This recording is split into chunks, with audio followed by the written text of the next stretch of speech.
قوم لوط جنہوں نے ایسی برائی کو ایجاد کیا جو ان سے پہلے دنیا میں کسی قوم نے نہ کیا تھا۔ ایسی بدکاری جس کی مثال تاریخ میں کہیں نہیں ملتی۔ اس قوم نے ایسا کیا کام کیا تھا اور ان کا کیا انجام ہوا؟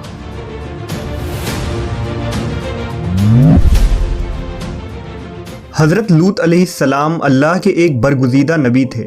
آپ کے والد کا نام ہاران تھا جو تاریخ کے بیٹے تھے۔ آپ کی پیدائش عراق کے قدیم شہر اور میں ہوئی تھی۔ اس شہر میں ابراہیم علیہ السلام کا مسکن تھا۔ دراصل لوط علیہ السلام کے والد ہاران حضرت ابراہیم کے سگے بھائی تھے، یعنی حضرت لوط علیہ السلام حضرت ابراہیم کے بھتیجے تھے۔ چونکہ حضرت لوط علیہ السلام کے والد ان کے بچپن میں ہی انتقال کر چکے تھے، لہذا حضرت لوط کو حضرت ابراہیم نے بیٹا بنا کر پالا تھا۔ آپ حضرت ابراہیم پر سب سے پہلے ایمان لانے والوں میں شامل ہیں۔ آپ حضرت ابراہیم کے زمانے میں اہل سدوم کی رہنمائی کے لیے نبوت کے منصب پر فائز ہوئے۔ حضرت لوط کے بہت سارے معجزات ہیں۔ آپ جس وقت بارش کے لیے دعا کرتے تھے تو آسمان بادلوں سے بھر جاتا اور خوب بارش ہوتی تھی۔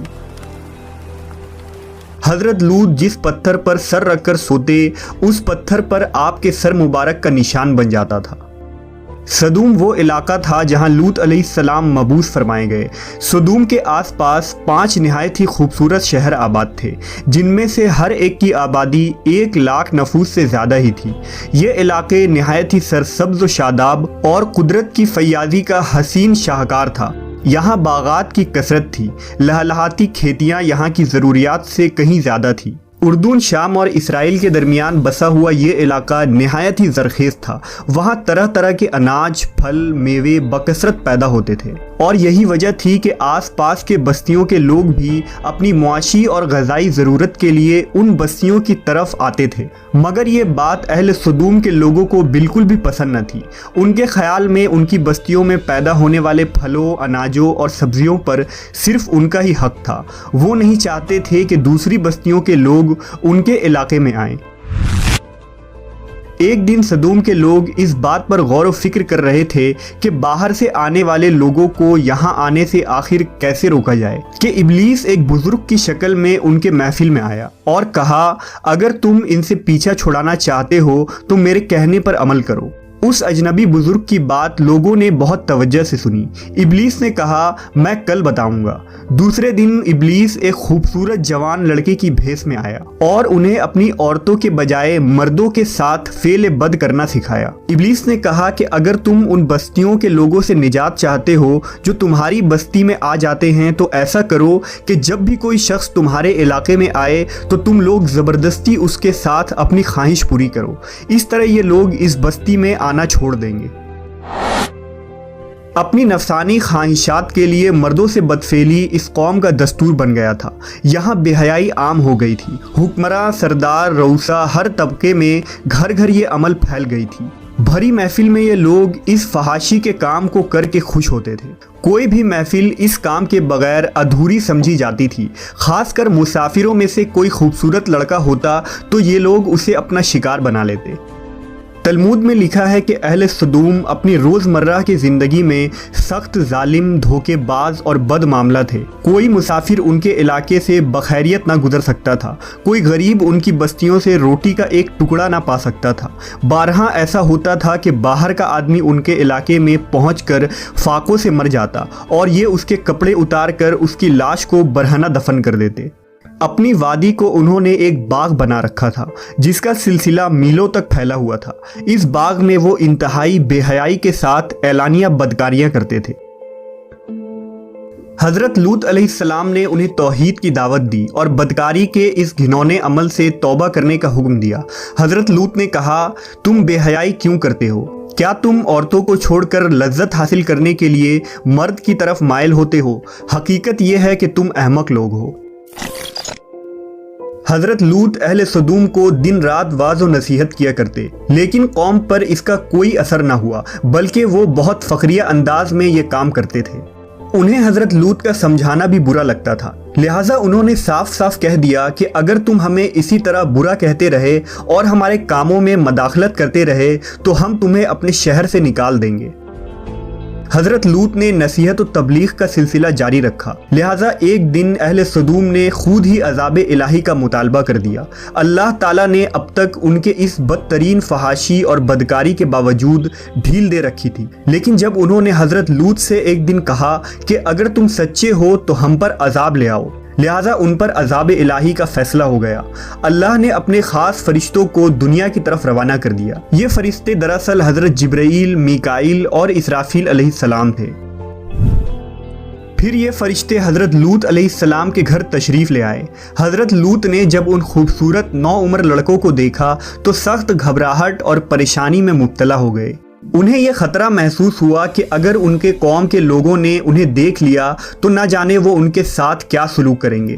حضرت لوط کی بیوی کا نام وائلہ تھا، اس نے آپ پر ایمان نہ لایا تھا اور وہ دراصل منافقہ تھی، وہ کافروں کے ساتھ تھی، لہٰذا اس نے جا کر اہل سدوم کو یہ خبر دے دی کہ لوط کے گھر نوجوان لڑکے مہمان ٹھہرے ہوئے ہیں۔ یہ سن کر بستی والے دوڑتے ہوئے حضرت لوط کے گھر پہنچے۔ حضرت لوط نے کہا، اے قوم، یہ جو میری قوم کی لڑکیاں ہیں یہ تمہارے لیے جائز اور پاک ہیں، اللہ سے ڈرو اور مجھے میرے مہمانوں کے سامنے رسوا نہ کرو۔ کیا تم میں سے کوئی بھی شائستہ آدمی نہیں؟ حضرت لوط کی بات سن کر وہ لوگ بولے، تم بخوبی واقف ہو کہ ہمیں تمہاری بیٹیوں سے کوئی حاجت نہیں، اور جو ہماری اصل چاہت ہے اس سے تم بخوبی واقف ہو۔ قوم لوط کے اس بے شرمانہ جواب سے اندازہ لگایا جا سکتا ہے کہ وہ فعل بد میں کس حد تک مبتلا ہو چکے تھے۔ جب حضرت لوط علیہ السلام کی قوم ان کے گھر کی طرف دوڑتی ہوئی آئی تو حضرت لوط نے گھر کے دروازے بند کر دیے اور ان نوجوانوں کو ایک کمرے میں چھپا دیا۔ اس بدکار لوگوں نے آپ کے گھر کا گھیراؤ کیا ہوا تھا اور ان میں سے کچھ گھر کے دیوار پر بھی چڑھنے کی کوشش کر رہے تھے۔ حضرت لوط اپنے مہمانوں کی عزت کے خیال سے بہت زیادہ گھبرائے ہوئے تھے۔ فرشتے یہ سب منظر دیکھ رہے تھے۔ جب انہوں نے حضرت لوط علیہ السلام کی بے بسی اور پریشانی کا یہ عالم دیکھا تو حقیقت سے پردہ اٹھاتے ہوئے یوں فرمایا، اے لوط، ہم تمہارے رب کے بھیجے ہوئے فرشتے ہیں، یہ لوگ ہرگز تم تک نہیں پہنچ سکیں گے۔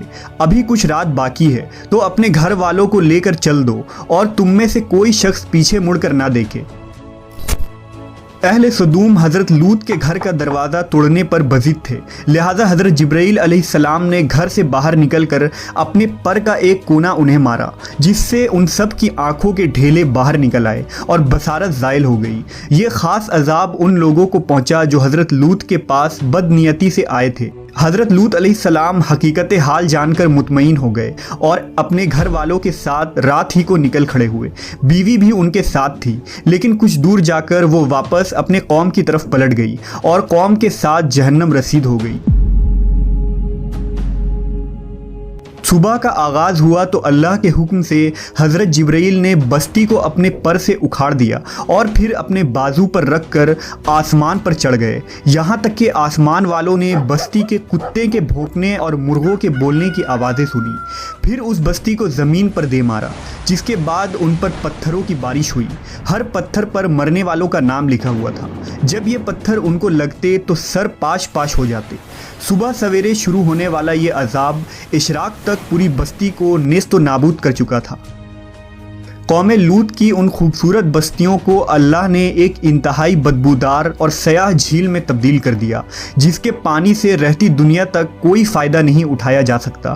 سمندر کے اس خاص حصے میں کوئی جاندار، مچھلی، میڈک وغیرہ زندہ نہیں رہ سکتے، اس لیے اسے ڈیڈ سی یعنی بحر مردار کہا جاتا ہے، جو اسرائیل اور اردن کے درمیان واقع ہے۔ ماہرین آثار نے 10 سالوں کی تحقیق و جستجو کے بعد اس تباہ شدہ شہر کو دریافت کیا تھا۔ تحقیقات سے پتہ چلا تھا کہ اس شہر میں زندگی بالکل ختم ہو چکی ہے۔ اس شہر کے راستے اور کھنڈرات کو دیکھ کر آرکیولوجسٹ نے یہ اندازہ لگایا کہ جب یہ شہر تباہ ہوا تو اس وقت لوگ روزمرہ کے معمولات کے کاموں میں مشغول تھے اور یہاں زندگی اچانک ختم ہو گئی تھی۔ اہل سدوم جنہیں پتھر بنا دیا گیا تھا، ان کے بت ابھی تک بحر مردار کے پاس موجود ہیں، جو تا قیامت لوگوں کے لیے ایک عبرت ہے۔ آج یورپی ممالک میں انسانی آزادی کے نام پر اس بدکاری کی اجازت دی جاتی ہے اور اس فحش عمل کو فخر سمجھا جاتا ہے، مگر حقیقت یہ ہے کہ ہم جنس پرستی بالکل فطرت کے خلاف ہے، جس سے انسانی معاشرہ تباہ و برباد ہو جاتا ہے۔ روایتوں کے مطابق ایک مرتبہ حضرت سلیمان علیہ السلام نے شیطان سے پوچھا کہ اللہ کے نزدیک سب سے بدترین عمل کیا ہے؟ ابلیس بولا، جب مرد مرد سے بدفعلی کرے اور عورت عورت سے خواہش پوری کرے۔ حضرت ابن عباس سے روایت ہے کہ رسول اللہ صلی اللہ علیہ وسلم نے فرمایا کہ اس شخص پر اللہ پاک کی لعنت ہو جو قوم لوط والا عمل کرے۔